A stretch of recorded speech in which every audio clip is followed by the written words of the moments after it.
Pike Township is located in the northwest corner of Clark County. In the northwest corner of Pike Township is Section 35 of Township 3, Range 10.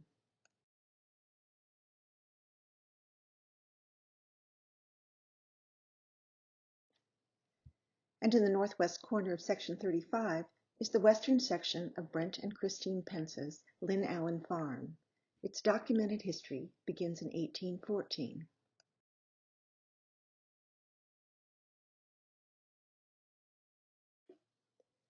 John Merritt's purchase of half of Section 35 was recorded at the Cincinnati Land Office when the area was still part of Champaign County. While this particular land office title has not been digitized, a list of all available records was published in book form in 1986. John and Margaret Stroop Merritt, who had purchased other property in the area, had 8 children, each of whom acquired part of their land.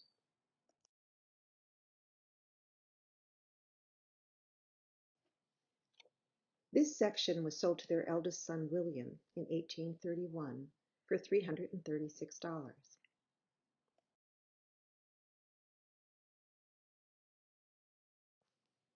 In 1839, for almost 10 times that amount, William and Mary Merritt sold most of the land in the west half of Section 35, west of the Honey Creek Fork, to David and Catherine Strock, with the exception of a 60-acre parcel in the southwest section that the Strocks purchased in 1864.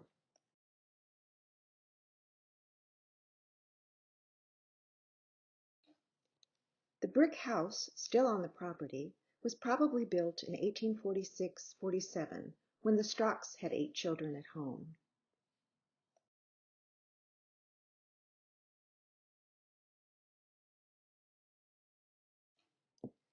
There is a huge increase in the value of Strock's property from 1846 to 1847 in the tax records, so it's likely that the brick house and some of the outbuildings were finished that year.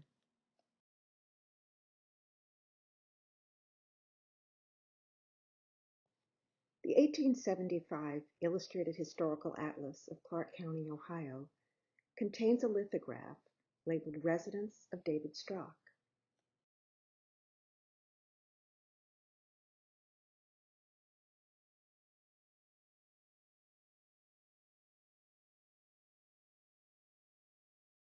Showing a prosperous farm with a 2-story brick house, a bank barn, and 4 other outbuildings. The Strocks were from Cumberland, Pennsylvania, where they had been married. It's not surprising that the young couple headed west to this area, as many settlers came in a stream of immigration from New Jersey, Pennsylvania, and Virginia, by way of the Susquehanna, Juniata, and the Ohio, or through the Potomac, Cumberland, and Ohio valleys, according to 1904's A Sociological Study of Clark County, Ohio, by Edwin Smith Todd.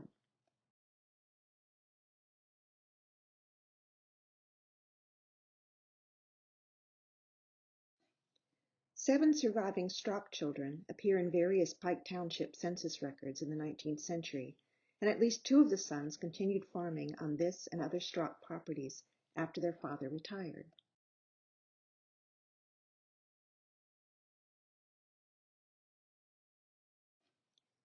The 1880 agricultural census shows both George and Addison Strock as farmers in Pike Township. After David's death in 1881, his second wife, Elizabeth, became the owner of the southern portion of his property, while his children inherited the northern part, including all of the northwest quarter, west of the creek, and the upper part of the southwest quarter. In 1893, Addison Strock brought suit against his siblings to force the partition of the paternal land, which was eventually bought by B.F. Smith in 1901.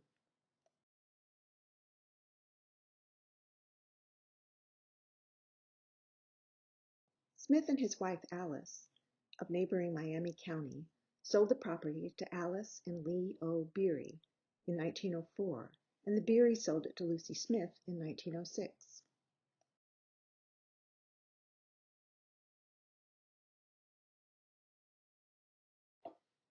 Lucy's husband Cortez, who lived in Troy at the time, is listed as a horse dealer in the 1900 census, and a farm manager and real estate agent in Dayton city directories of later years.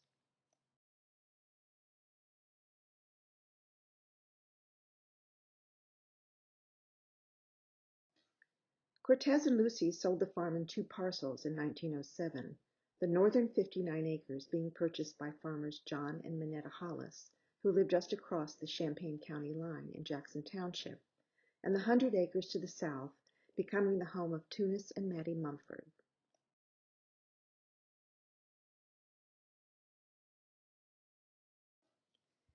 It seems that between the Strocks and the Mumfords' ownerships, the parcel with the brick house and barns was rented.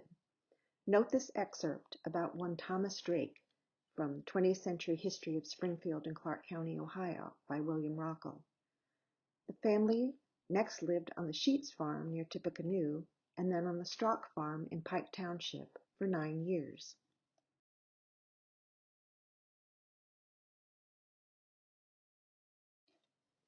And the 1900 census indicates that Thomas Drake rented a farm in Pike Township at the time.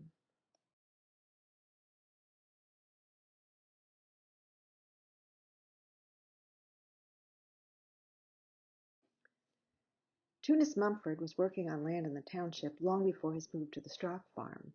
He operated a threshing machine throughout Section 35 for 25 years, according to William Rockall, and for 3 years he was deputy for the Threshers Association, an organization national in its extent, its object being the protection of threshers, and during his term of office organized lodges in many counties of Ohio, Michigan, Kansas, Oklahoma, and Minnesota.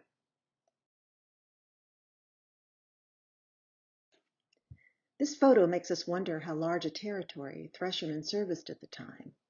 Could this be Mumford working at the Howe farm in southern Clark County? Tunis purchased the 59-acre parcel to the north side of their property from the Hollises in 1912, but became ill not long after. A 1913 Urbana newspaper reported he was, quote, still battling with disease, but does not gain very fast, unquote. He died November 11, 1915, leaving the farm to Mattie, who stayed on with her daughter, son-in-law, and grandchildren.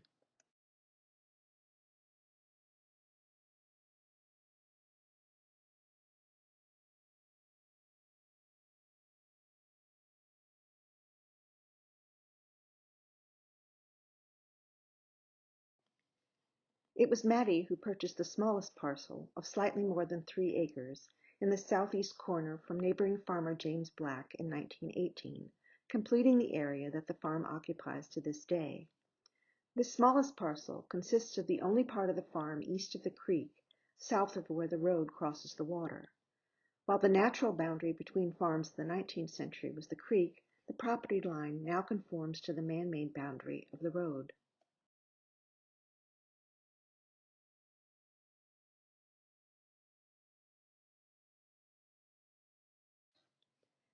Mattie left the property to daughter Blanche Maxon, from whom it passed to her children, Harry Floyd Maxon, Effie Group, and Martha Maxon. The 2 unmarried siblings continued to live at the farm until their deaths, while Effie and her husband moved to their own home. Effie's share of the property was left to her niece by marriage, Vonda Group Pence, aunt of the current owner, Brent Pence. Brent and Christine purchased all 3 parcels from his aunt and from Martha Maxon's estate and hope to renovate the house someday. They currently farm the field south of the property as well and would like to purchase it in the future. Perhaps they will eventually restore the boundaries of the old Strock farm, as they now maintain the footprint of the Mumford farm. While the house has been unoccupied since Martha's death, the farm has remained in continuous operation. Most of the land is devoted to corn and soybean farming, but there are several acres of pasture where Boer goats may be seen during the warmer months of the year. In an area that has remained devoted to agriculture, this property stands out among the many farms for protecting major structures for as much as 170 years.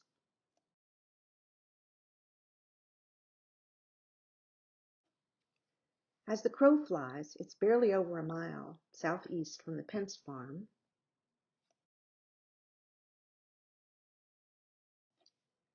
to Jody York's place in Section 28.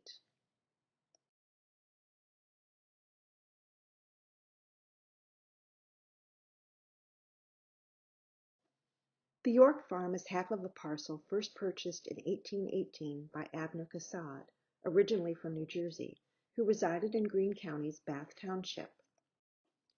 The land passed to Abner's younger brother Isaac, and later all but 2 acres of the west half of the northeast quarter was sold to John Richardson, who owned nearby property in Pike Township.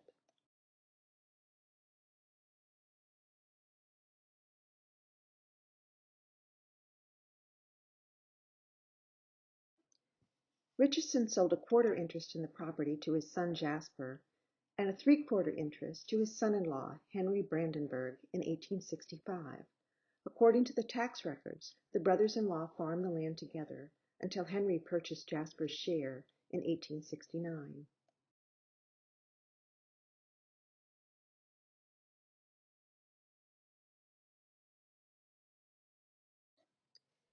Henry had married John's daughter in 1845, and the 1850 census shows that they were renters. After buying Jasper's share, Henry and Lavinia began to build on the land right away. The 1870 census shows them as owners of the property where they resided. Tax records indicate a significant increase in the property value after their purchase, an initial increased value, plus another $100 value written below, suggesting that at least 2 buildings were erected, most likely the house and barn that are still standing.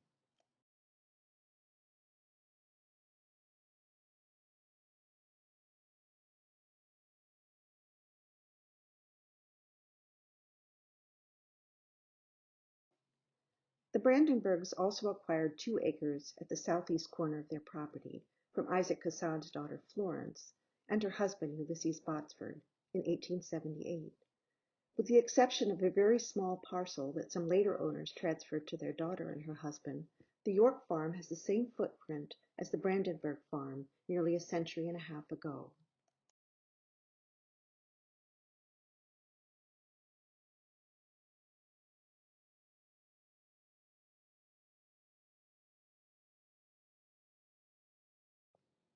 But the contrast in maintaining that farm is huge.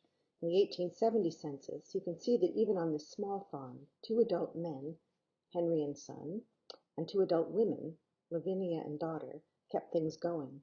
Today, Jody York, with a lot of hard work, does all of his own corn and soybean farming and holds down a job.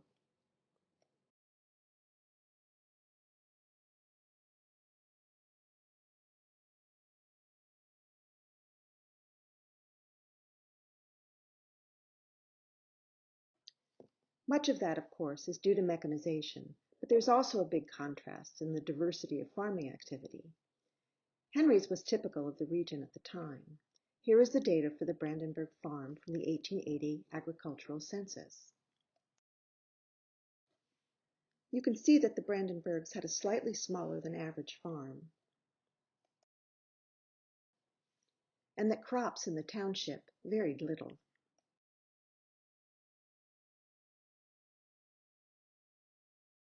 Following Henry Brandenburg's death in 1896, the farm passed to his surviving children, probably managed by the eldest son Samuel, who had worked alongside his father and was executor of his estate. Note that the judge of the probate court was William N. Mockle, who edited a 20th century history of Springfield, Clark County, and representative citizens, an important source for Clark County histories.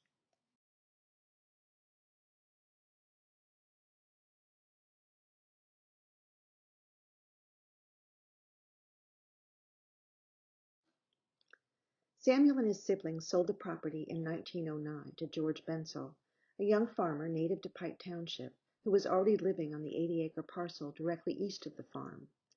By 1910, however, George and Olive Bensel had moved into a nearby town, very likely because of his failing health, as he died in 1913 at the age of 41.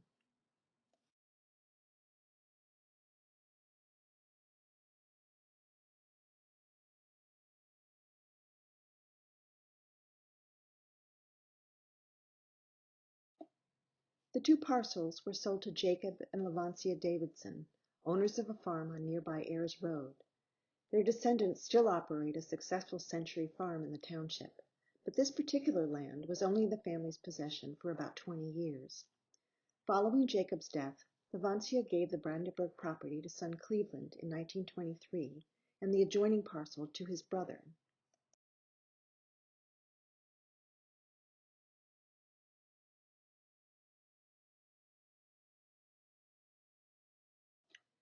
The western portion was seized by a bank during the Great Depression, and in 1935 was sold to a Gertrude T. Pottinger of Rural Route 1 in New Carlisle. Miss Pottinger had worked as a secretary, so it is likely she leased the land for farming in the few years she owned it.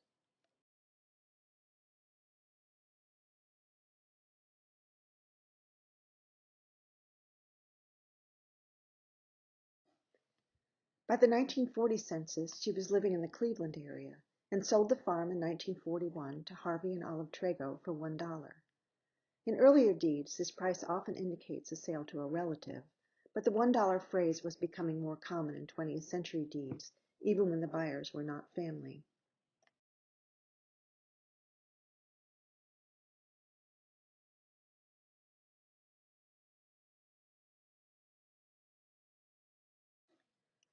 Mr. Trago worked as a mechanic for International Harvester for 30 years, so he may have had help around the farm. Olive sold eggs and chickens, as indicated in the Springfield Directory.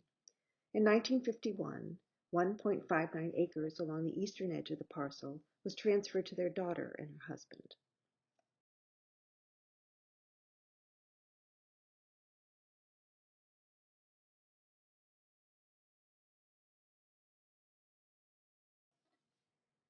The remainder of the property was left to his wife upon Harvey's death in 1960, and in 1967 Olive deeded it to Fern Benedict and her husband Harry, who taught at Northwestern Junior High School.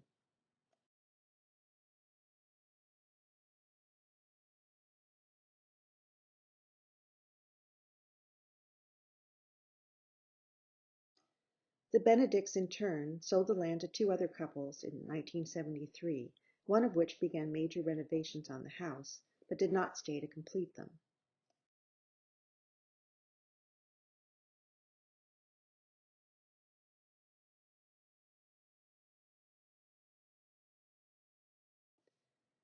By 1975, the Lennons had moved to Iowa and sold the property to Alan and Susan York, parents of the present owner, who maintains the original house and barn.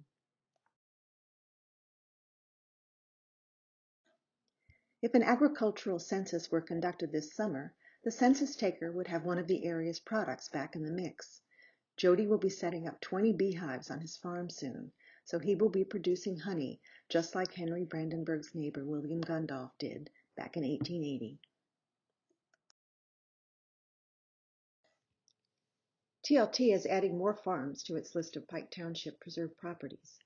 Greg Kaffenbarger, James Davidson, and Kevin Davidson now have properties under easement, and other farms in the township are in the pipeline, preserving the agricultural heritage of northwest Clark County.